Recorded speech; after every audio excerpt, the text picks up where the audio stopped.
Hi Aries, March 2025. Ito na po ang inyong reading. Kuha lang tayo ng ilang messages para sa inyo. As usual, mensaheng gabay lamang po. Aries, anong kailangan marinig ng mga taong ito? Ngayong buwan ng Marso, message, guidance, advice will be straightforward. May sumasama sa aking kamay, 5 of Swords. Tayo po ay live na live sa ating 5 and 5. YT, ayan, naka-live tayo. Madalas naman naka-live tayo sa ating mga card ratings. So, kung po silang bumagsak, tingnan natin. 5, nakita ko na yung 5 of Swords. Pagtabi natin si 5 of Swords, si 5 of Wands, the 9 of Cups, the Queen of Pentacles, the 6 of Cups, and the Judgment card. Okay. Aries.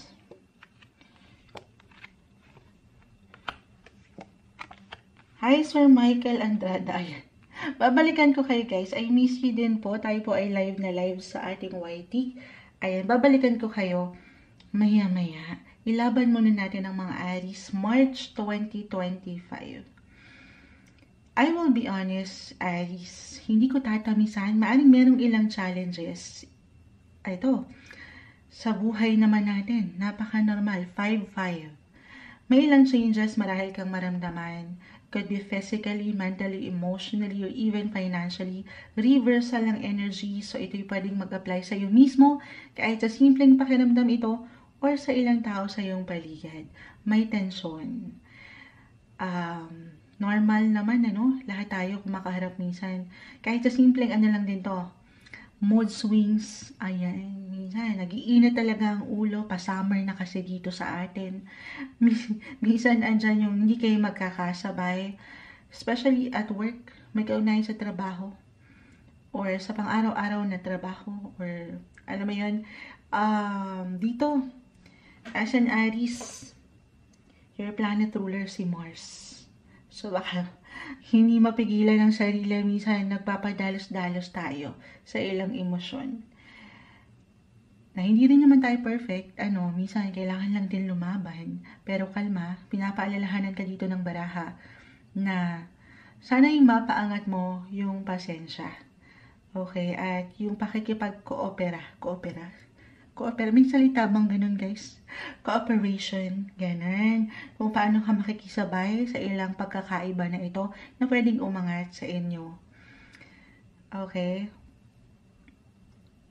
Ayan. Yung una kong nakikita dito. Especially, ngayong March, kung si Venus and si Mercury, si planet Venus and Mercury astrologically will go on retrograde. Magkasabay sila. Planet of love and planet of communication. So, maring ito lang naman kung aking i-apply, merong disagreements, miscommunication, kahit sa simpleng tensyon. Dito, kailangan mong lawakan ng iyong pag-unawa, habaan ng iyong PC. Kasi meron akong hindi, dito, parang walang pagkaklaro. The Judgment card is in reverse. Hindi umaangat yung awareness or yung clarity. At dito, pwede tayong maging judgmental or ma-judge sa isang situation. Reversal tayo. Okay? Pero as long as nandito yung pure intention mo and determination mo sa situation nang walang pagkakulang or pagkasobra, andito naman yung ikaw, yung pagiging boss-like mo pa rin, yung pagiging leader, ma-handle mo ito. Okay? Ma-handle mo ito. This is something na, kumbaga, challenge lang na kung saan ay mapangahawakan mo. Okay. Other messages. Kung sa usaping pakiramdam, feelings, meron ditong mag-flashback, kahit sa simpleng pakiramdam. The 6 of Cups, merong throwback. Merong magbabalik, kahit sa simpleng isipan, kahit over the net lang ito for some of you na nasa malayong lugar ngayon, or merong mag-a-appear, merong magbabalik, merong reconnection, okay? Kamustahan, kahit sa simpleng ganun lamang, may kaugnayan sa iyong pamilya, ilang relatives, or when it comes to your personal relationship, could be about your friendship or about sa iyong ex-partner. Why not? Ayan. At dyan, magkakaroon kayo ulit ng connection. Mabubuhay ulit yung enerhiya. Gusto mo yun? Napakalawak, ano? Depende, kahit pa pare-pareho kayo ng sign as an Aries, magkakaiba pa rin po ang bawat isa.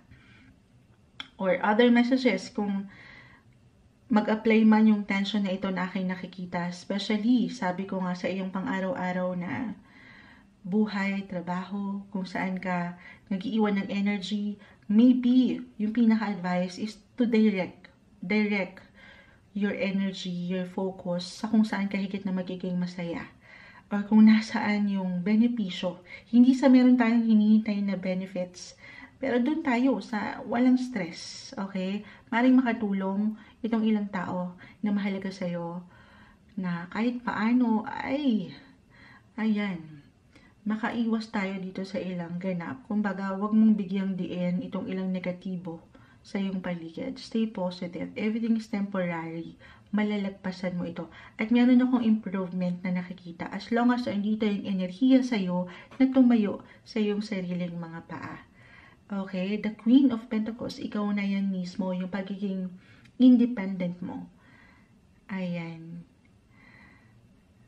Okay, ito kung nag-a-apply na ngayon pa lang, i-claim na natin na merong improvement or even development ka ng pwedeng maramdaman ngayong buwan ng Marso. Sa kabila, minsan, na meron talagang ilang ganap na hindi maiiwasan. For some of you, maaring naisin lang munang mapag-isa or higit na maging kalma.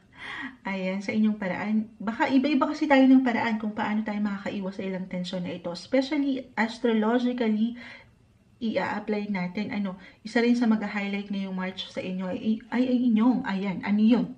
Ang inyong 12th house of alone time, dyan yun, yung solitude, yung peacefulness na deserve nyo, nang walang ilang issue or drama, kung saan kayo higit na magiging kalma at masaya, syempre pa. So, focus yung inyong mga attention sa mas merong kaliwanagan, nang hindi tayo nag-judge. Ayan.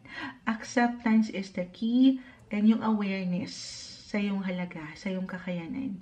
Lagi mong alalahanin yan. Ito yung umaangat para sa inyo ngayong March 2025, Aries.